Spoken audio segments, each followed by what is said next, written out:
30 seconds.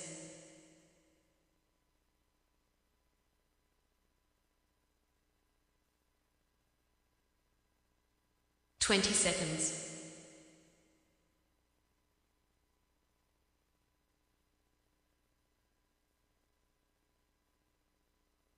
10 seconds.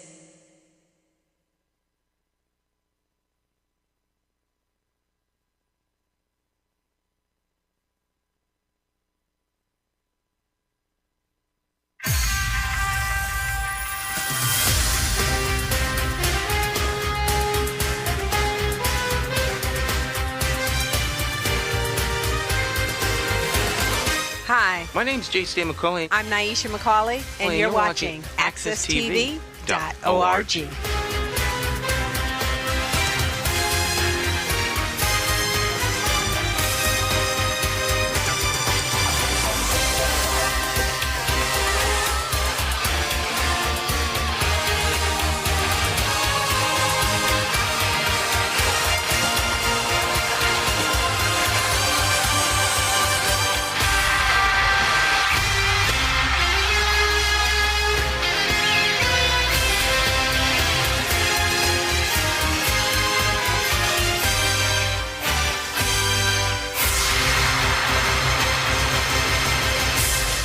Good morning again. This is Jonathan Small, host and producer of Face to Face. And Face to Face is one of two different programs that I broadcast live every single week at AccessTV.org studios. Face to Face is a show that's designed to ask the guests the hard questions and give you, the viewers, the answers and information that you deserve to know. This morning on Face to Face, I have a veteran in the entertainment industry who's very versatile in many different levels of entertainment, not just in front of the camera, behind the camera, but basically being somewhat of a mogul who knows how to do many different things and brings a lot to the table in the entertainment industry. The guest this morning on Face to Face is no other than TV host, author, entrepreneur, June Archer. Good morning, June. How are you doing? I'm good, brother Jonathan. How are you doing today? Yes, I'm doing fine. It's my pleasure to have you on Face to Face. June, could you kind of let people know a little bit about yourself and background briefly before we get into our main topics of discussion? Oh man, that's a tough one because there's so much to share. We'll just start with former recording artist with Room Service, music executive who's worked with Jay-Z, Beyonce, 50 Cent, Chris Brown, Mario, Marion, Gym Class Heroes. The list goes on and on. Published author of 2 books, philanthropist, creator of the 100 Men of Color Black Tie Galen Awards, 100 Women of Color Galen Awards, Hot Chocolate Soul, Celebration of Life, New England Music Seminar. Uh, there's so much to unpack, but Yeah. just a lover of his community, someone who is a lover of Hartford and Connecticut, and a lover of arts and entertainment and culture, always trying to push culture forward, bringing people together in the name of music and providing the soundtrack to people's lives. Right. Unfortunately, this is not a bio show because it seemed like your life and your background was very impressive, and it would be interesting and fun to talk to you about your life and role. But this is a public affairs style type of show. Your role in the entertainment industry, exactly what it is that you do currently. I know I mentioned television host, entrepreneur, author, but is there one direct role that you currently are participating in the entertainment field? No, I have multiple lanes. Like I said, I have the June Archer School of Arts where we teach young people DJing, graphic design, filmmaking, photography. We actually put a record company in the classroom. I'm also the lead host of the Winner Circle on This Is 50, which is 50 Cent's YouTube channel and IG channel. So I interview celebrity guests, entertainers, athletes, notables. And so those are 2 lanes that I'm in pretty much at the time, and I'm also, just coming off of filming a documentary and gotten into the documentary space in terms of television. So any given day, I'll be in and out of a different role, just being multi-hyphenate and really making magic happen as a entertainment mogul. June, is there a big difference between, let's say, being in front of the camera, being on the mic, and being behind the camera and off the mic like a like a music producer, they interact with the recording artists. Is there somewhat of a big difference, or they kind of have I guess you see like people like Babyface can do both. He can sing and he can be one of the best. He is one of the best music producers in the business. But do you kind of start off in the business first in one area like a musician, or do you start off as a producer, or can you do them both towards starting off in your career in the music industry? You could do both. One of the things that we forget, Jonathan, is that those who are who they are now that we see them had started out, how can I say this? They started out very humbly, right? So I'll just give myself an example. You mentioned Babyface. You have the Jay-Z's, the Beyoncé's, the Oprahs out there. At one point in time when we all started, we had to do all of it, right? So whether you had to be in front of the camera, behind the scenes, behind the stage, on the stage, you end up doing all of it. But of course, you had to have a focus, and Oprah was in front of the camera, right? And she was hosting, right? Jay-Z was a rapper. He was very good at it. But then you go back into, all right, how long is this career going to be? And then you say, I want to tap into other endeavors. I want to tap into my other talents. So then Oprah goes behind the camera, and then she creates the own channel. She becomes executive producer of movies and television shows, right? Jay-Z starts a music company. He starts a clothing line. He starts Tidal, a streaming service. He's doing a sports agency. So it's really just everything that they've done before, but now having the opportunity to do it because they've already mastered this thing and they've moved on. But it's easy to be inspired by these people, at least for myself, to see Oprah do multi things, to see Jay-Z do multi things, Beyonce, 50 Cent.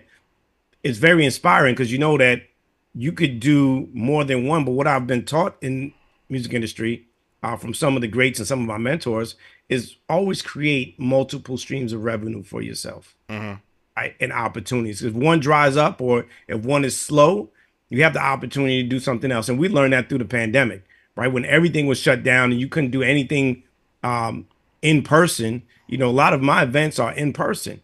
But then I had to pivot and create an online course to teach people how to network. I had to push my 2 books online, right? I had to do Hot Chocolate Soul virtually online, right? So, which the revenue streams didn't have to stop. You just had to pivot. But when you have multiple things going on, you're able to continue to, in some way, shape, or form, make a living or be able to continue to push your brand. Well, June, right now through social media, it'll give people the impression or the visuality that everybody is doing some form of entertainment. You look on your smartphone or the internet, you see people every day with their little reality shows or their little videos. And 30, 40 years ago, this was just unheard of because you didn't have social media. The internet was nowhere near what it is today. If people are trying to break into the entertainment industry, can they get away with having less talent today comparable than the past because there's so many ways to get on, I guess, get in front of the camera? Or do you still have to have a solid level of talent and content to really be successful in the entertainment industry? Well, there's a couple of things when you pull it back, right? You just mentioned something that's key. You mentioned content.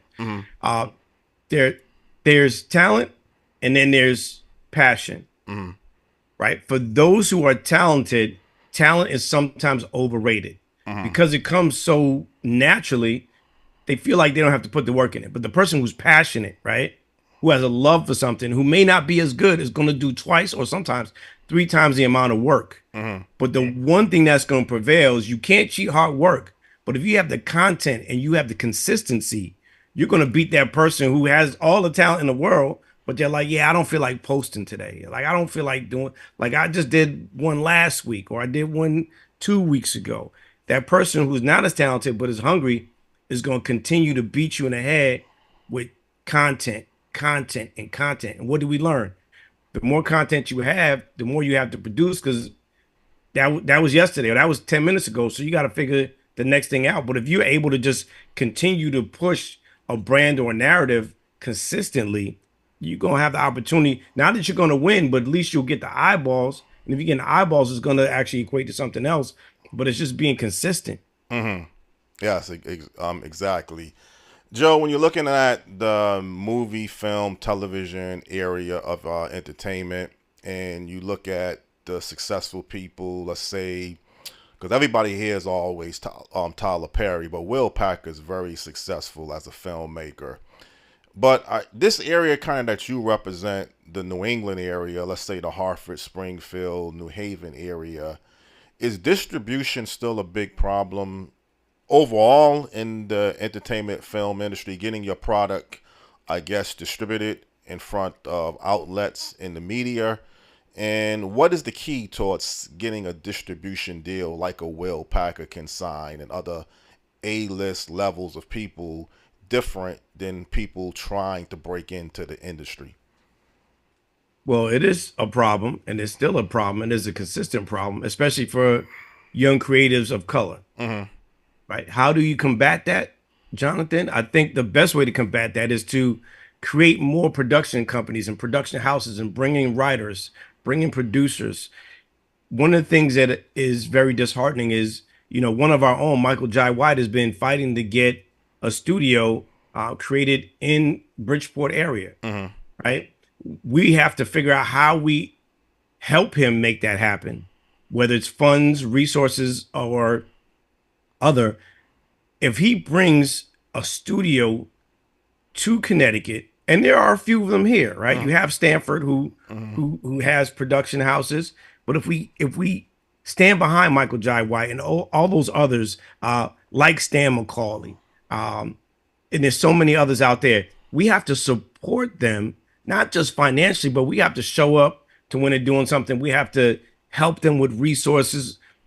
Essentially, we just have to show up and we have to support. And in that support, there'll be some kind of financial upliftment, right? We have to go to and buy and purchase whatever it is that they're selling, because that's the only way they're going to continue to gain resources, right? Will Packer is able to do it on a high level, but he still has a fight, as does Ava DuVernay, as does any other Spike Lee, right? They still are having issues getting the same amount of screens as their white counterparts, right? So when you look at, there's a disparity. You'll have a black or brown film come out, and if there's 3,000 screens out there, they're getting half of that.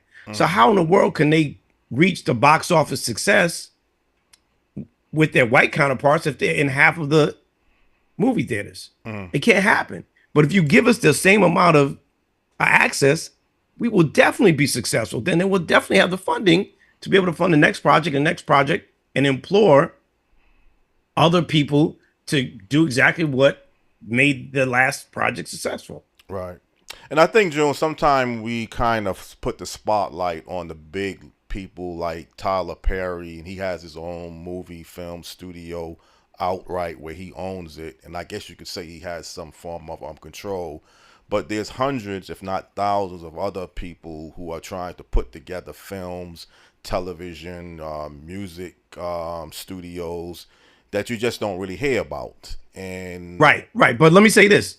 Jonathan. Let's use Tyler Perry as an example. When the pandemic hit, right, and even when the writer's strike and the television movie strike hit, right, Tyler Perry was very instrumental in making sure that he uplifted the economy and the workforce because he didn't stop. Right. If we have that in Connecticut, if we support that, you know how many jobs we will have in Connecticut, especially if you take it from the top and say, we have no longer have to be a STEM state. We have to be a STEAM state and teach our young people arts and entertainment jobs. And when you have movies and televisions coming through Hartford, you have a pipeline of talent now, right? That will make the state sustainable because you have jobs and you affect the economy because you have these studios. It only makes sense. That's how Tyler Perry was so successful. No one stopped working under Tyler Perry during the pandemic. No one. Yes, they couldn't do anything during the writer's strike but he still was able to have an economic effect that people didn't lose their job. They weren't losing money, right? We can have the same impact in Connecticut. Yeah, and I think you mentioned earlier Stamford, Connecticut. Sometimes people will look at Stamford maybe because they're in the New York metropolitan area. Technically, it's in Connecticut, and the studios that exist in Stamford would be paying taxes in the state. But obviously, this whole model of that corridor of New Haven, Hartford, Springfield, because I've been hearing this for a long time, June. There's so much talent, so much hidden talent in this geographical region, but there's just not the studios, the resources, and everything to kind of back the talent. So when you see people like Jagged Edge, and I know they might have left and went to Atlanta for maybe different reasons personally. I don't know if they went down there just to get into the entertainment industry. But let's just say for the sake of it, Jagged Edge, a music group, had to leave because they couldn't sign a recording deal here in Connecticut. These are some of the areas that you think we still need to figure out how to resolve that we just haven't been able to do up until this point? Well, let me say this. Jagged Edge, like my group Room Service, we had to leave because those resources, those opportunities weren't in Connecticut. They weren't in Hartford. There are no record companies in Connecticut. Okay. Right? So we all had to leave, right? You had Born Jamaicans from Hartford. They had to leave to get a record deal. You had Shamari. They had to leave. They were from New Haven. You had Bernard Jackson from Surface, Hartford. He had to leave to get the record deal. Smooth from Middletown had to leave to get. Steezo had to leave because those opportunities aren't here. We didn't have anything that was created in Hartford to help artists. But the other point is, if we work together collectively, Jonathan, you got Michael Jai White, you have Anika Noni Rose, Yes. you have Cheryl Lee Ralph from Waterbury, Anika's from Bloomfield, you have Eric LaSalle who went to Weavers from Harvard. There's no reason why Eric LaSalle is an executive producer of hit television shows that we don't have the support. Even if they don't come back, you know that there is talent here. Hidden talent? Yes. Talent that's out front? Absolutely. But if we don't have the studios, and not necessarily that we have to have record companies here, but if we don't have an infrastructure that's in place, right? And I've been working on this infrastructure for 11 years with the New England Music Seminar. So the infrastructure is there. You just have to want to get the education, but you may not get the record deal here, but you could set up your business, set up the model here, and go, you know the steps, you know the blueprint. We need the same thing for film and television. Is it here? Yes, because Joe Picture This has been doing it. Joe's been doing it. Joe Young has been doing it. Jay Stan has been doing it. We have to support them. We have to make it bigger. So when they do a premiere and they're doing all the things that they're doing, we have to stand behind it. I'm dropping a documentary June 1st. I implore people to stand behind it. It is a Hartford story. It is a Connecticut story. But if we don't show up, right, and then I go to PBS or I go to Hulu, or I go to Netflix, and now my community says, "Oh man, he went to Netflix," and then you blow up. You're like, "Yeah, I had to do that because no one supported it." And it's a story. It's our story. Right. So that key, right? It comes back to support. Yeah, I was just you gonna can't say that we don't have it here. We have it here. I just gave you what 7, 8 artists from Connecticut. I gave you 4 actresses from Connecticut. Well, you said they don't necessarily physically have to live here, but they could still play a role in developing projects here. Absolutely. Because you can't take them out of their environment. Right. Hollywood is in Atlanta right now, and it's in Los Angeles, it's in New York, right? Yeah, right. They have to be where the work is because we don't have it here. But if Michael Jai White sets up a studio or a production facility here, then absolutely Eric could shoot something here. Absolutely Anika could shoot something here, right? And then you go out and you do a casting call. You get people in the community who are in that area of, hey, I want to be on television. I want to be in the movies. You do a casting call. Then you start to seek out and you start to see talent that's either hidden or unhidden. And now you start to create this infrastructure and you give people opportunities.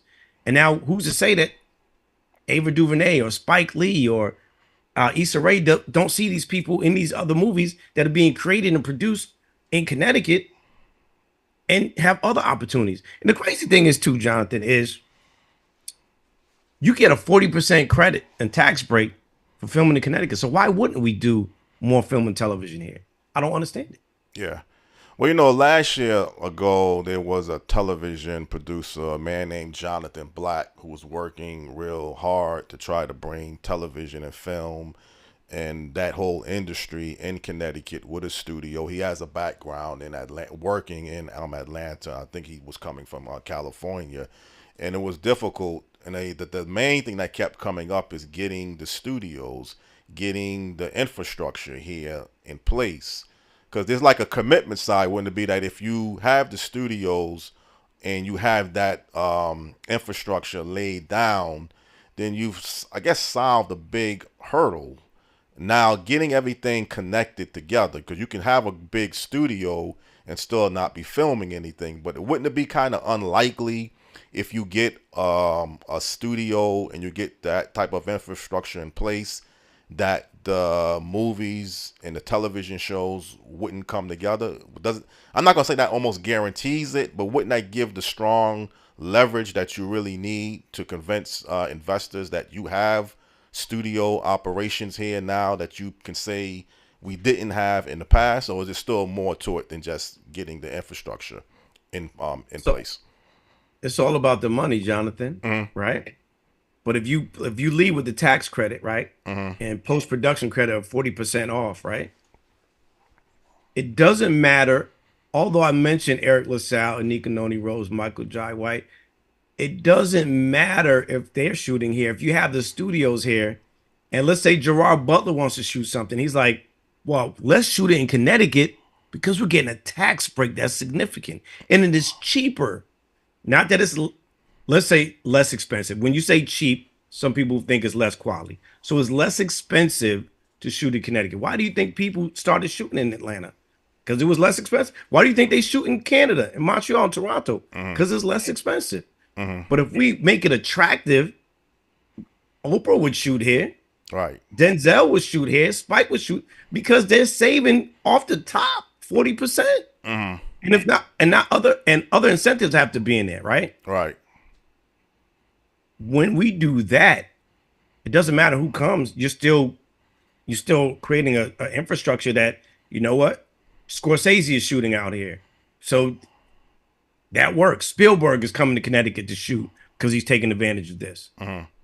Right? It's a beautiful state. Right. The scenery is amazing. We got all 4 seasons. You could shoot no matter what it is. It is amazing to shoot, but you have to give some type of incentive for people to come and shoot. And when you have it, you have to promote that. If they don't know about it, it could be the best kept secret ever. Right. Right. Exactly. June, I want to shift the topic slightly, but it's still somewhat in the entertainment business world. I don't know your take on this. I just want to find out.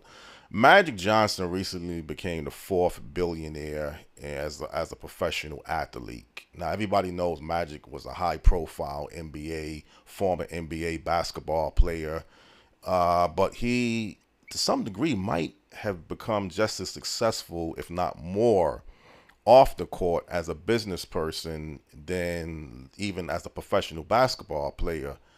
Do you think it's relevant that he now has become a billionaire, or that really doesn't make a difference in the big picture of society? Just want to get your opinion on that.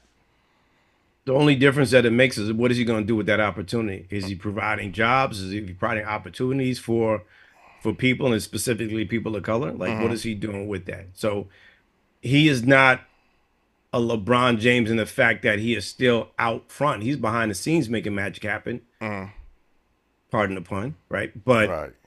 what is he doing with these opportunities? You can have all the money in the world and just sit on it. Don't mean you shifting culture. Don't mean you're providing opportunity. I love Magic Johnson. He came up in the era that I was watching basketball.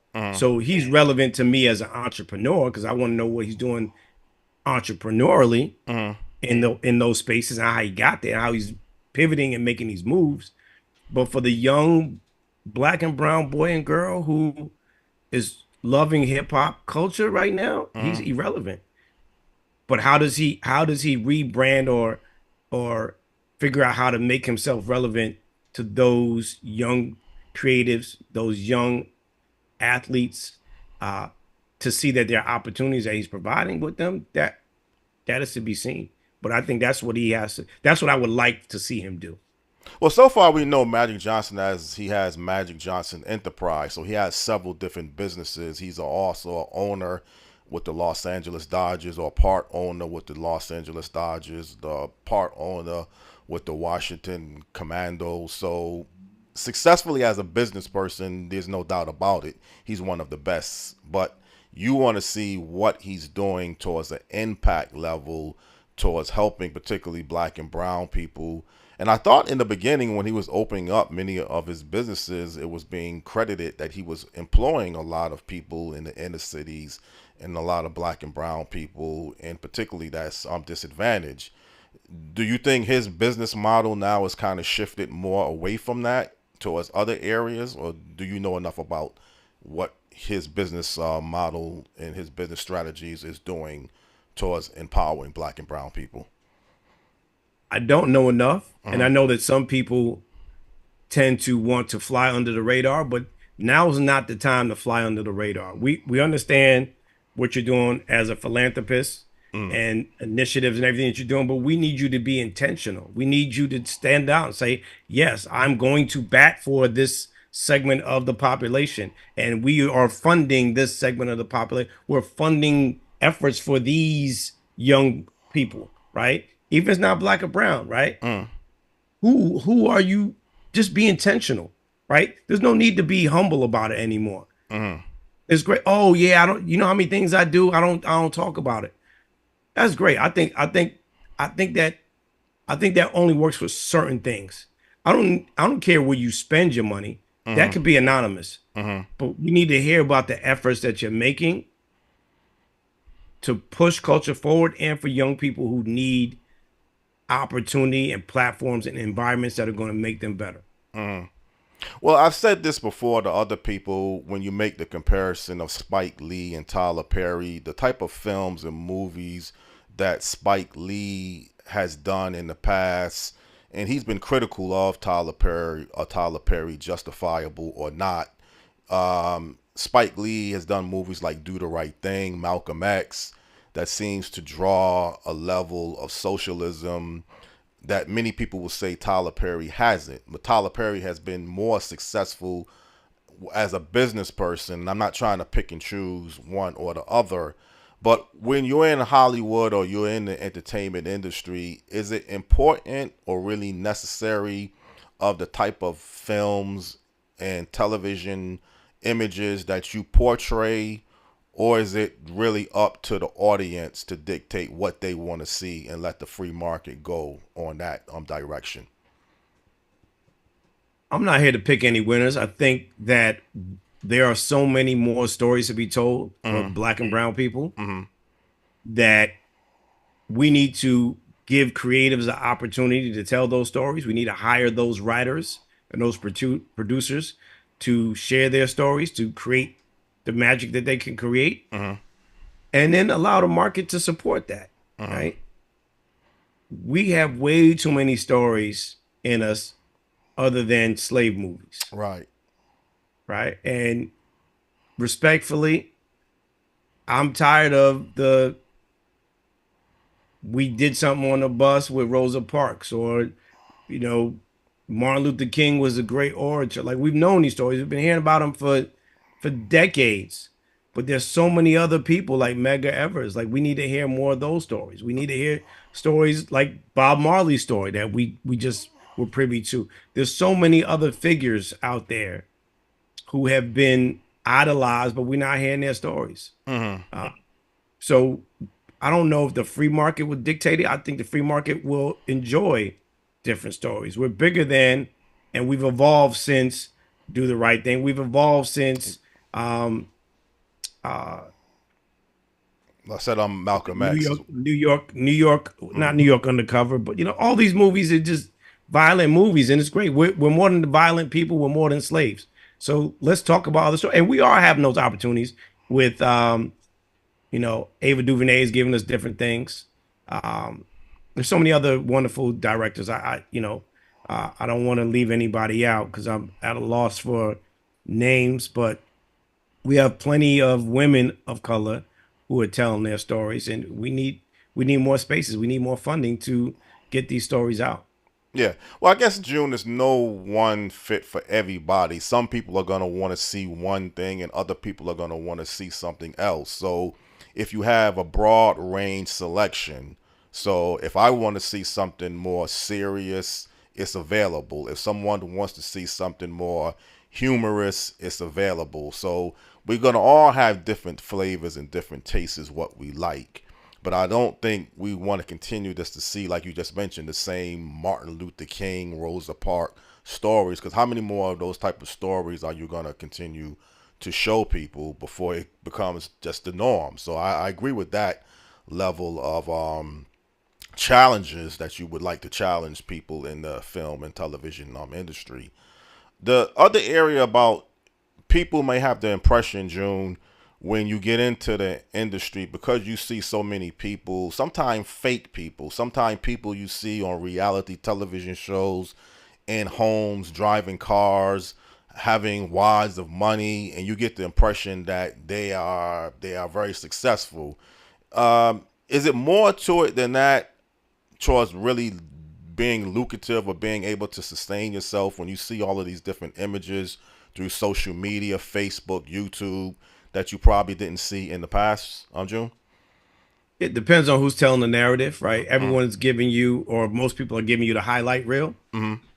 So you never know, but can you have a sustainable career? Absolutely. Can you floss and ball out? It depends, and it depends on for how long. But if you can put your nose to the grindstone and spend your money well, not only can you have a lucrative career, you could put money aside and at some point maybe retire if you want. Like as a creative, do we ever really retire? Right. Right? This is our life's work to be creative, to do what we do. You may not film as much or do as much interviews.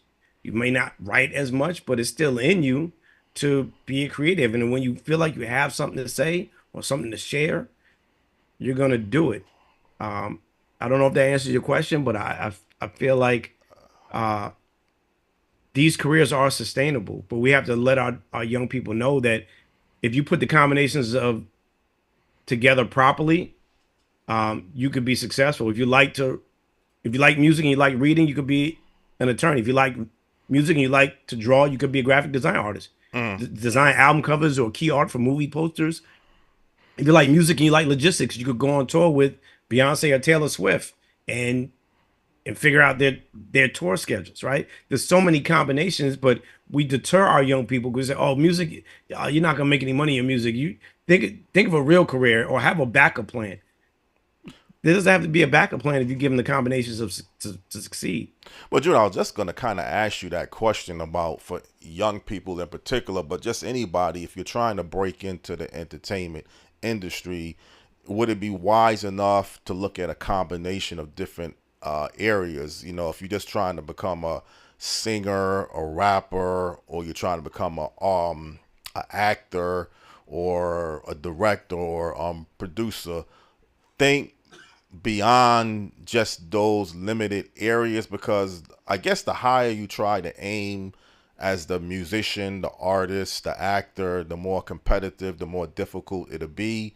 But if you have those other occupations that you just outlined, if that artist is in your heart and you're really sincere and passionate, and as a former music artist, you can definitely speak for this firsthand. You're just not good enough. You're just not going to make the deals that you need to really sustain yourself. But there's so many other areas and opportunities that you can move down to, that you could look at towards a good occupation that you can do as your career. Would that be fair to say, June?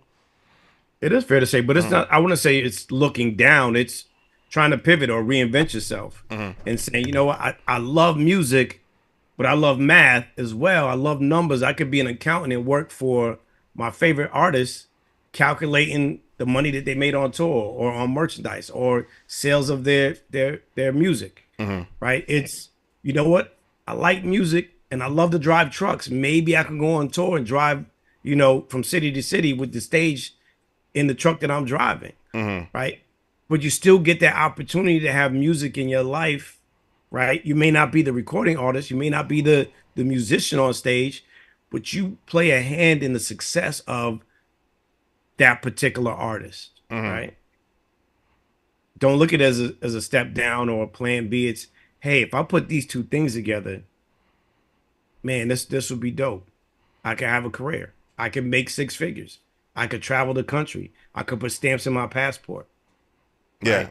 Well, the key thing you just said is this is an industry. The entertainment is an industry, just like the auto industry, just like the construction industry. So there's enough room and growth that, like you say, just pivot yourself to figure out which is the best fit for yourself. So you're right. You don't have to look at it as taking a step down, just like you say, pivoting your creative directions or which area is going to work for you. And then you could still have your career, like you say, being in the music industry. The one thing though, the June, most time people see the successful people, and sometimes you don't want to be negative, but in the past you've heard stories like, well, TLC sold millions of copies, they end up filing for bankruptcy. You looked at in the beginning, New Edition from their first album, I don't know how much money they made, but it was very little. So you still have to know exactly what you're doing, again, as the business scope of things to go along with the entertainment scope of things. Is that still the case today, June, that you can have artists breaking into the industry?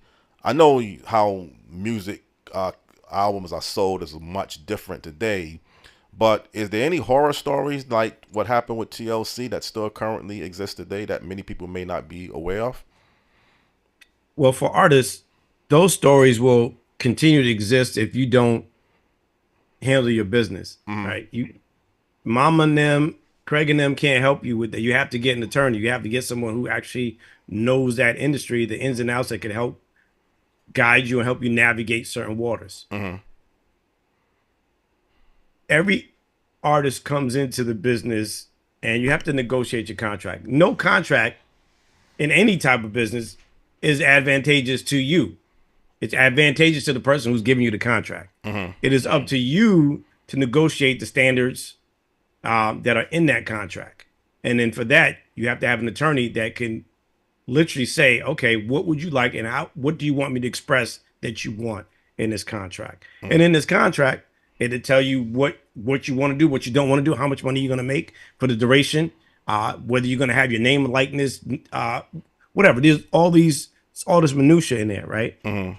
But artists get jerked or given a bad contract only because they don't have the right people or they don't know how to read these contracts. Hmm. Right? If you don't know how to read a contract, you should not be trying to negotiate a contract for yourself. Right. Right? If you don't know how to work on a car, if the car stopped working, it is not your business to get under the car to figure it out because you are not a mechanic.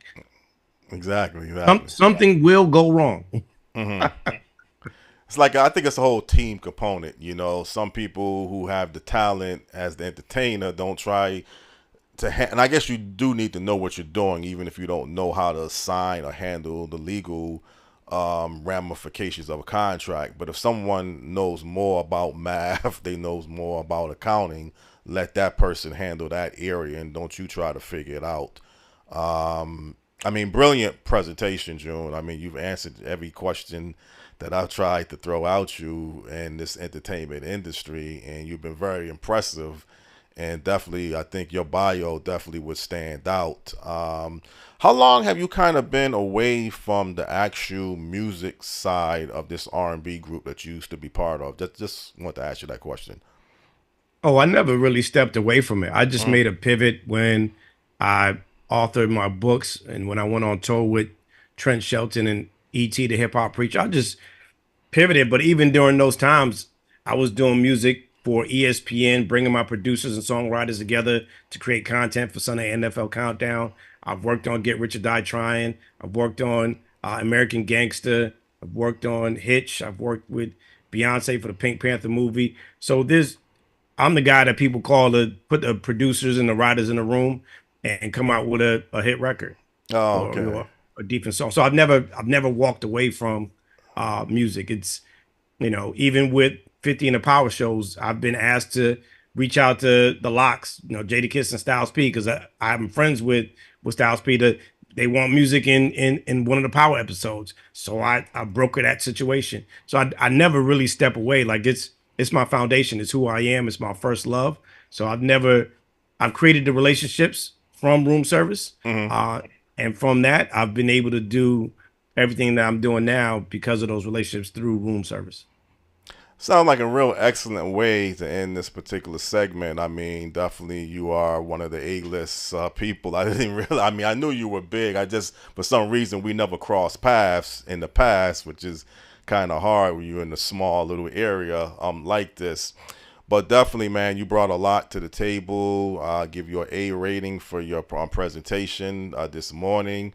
As I like to well, one last thing. I mean, is there anything currently that I know you mentioned this documentary that you're working on, but any other thing that you would like for people to know that you are working on before we end the segment? Feel free to do so. Well, let's see. Well, the documentary is called Stepping into the Shade. It's about a love story of those who migrated and immigrated to Hartford to work on the tobacco fields and how this plant is global and how the favorite wrapper of every cigar comes from the Connecticut River Valley that flows through our beloved state. I'm also working on the 100 Women of Color Galen Awards. We're getting ready to release those names for the class of 2024. Also, the 100 Men of Color Black Tie Galen Awards. Those are happening this September, consecutively September 13th, September 19th. And of course, the New England Music Seminar is happening September as well. And then we have the I Love Music Festival, which has become a staple over the past 4 years since the pandemic at the Simsbury Performing Arts Center. Outdoor festival with music, families. It's a super, super dope, amazing day for you to come out with your family and friends and enjoy some music, performances, DJs. And that's pretty much what I'm working on. I'm getting ready to drop a new shoe. The June 3s are coming out. The Uh-huh. first two shoes did well, and dropping the third shoe coming up in a couple of weeks. Well, I see when they outline you, and I know it's more titles than just this as a TV host, author, entrepreneur. I can definitely see why those are the three areas, but there's so much more to what you are involved with than that. But definitely picking up on what I'm hearing, you definitely are one of the best in this business as a entrepreneur, author, TV host. And I wish you the very best of the luck in any other things that you're working on. And hopefully we will run across each other and run across each other's path and possibly bring you back on for maybe the bio show if you would be interested and available sometime in the near future. But it's been a I pleasure again. appreciate you. Thank you. I Thank you. appreciate you, brother Small. This is amazing. I have fun. Uh, And yeah, I'm not certain why I passed and crossed. I always keep it moving. So hopefully paths cross in when you're doing those things. But sometimes it's just a matter of timing. time, And exactly. this couldn't be a better time. And I've seen what you do. I've seen face to face. I love what Jay Stan is doing. He's one of my mentors and a longtime friend, and one of the best to do it for so long, so consistently. Things that we talked about Mhm. earlier, right? When you talk about consistency, you talk about persistence. Jay Stan McCauley is up there as one of the staples. And I never like when people say local. Um, he is a global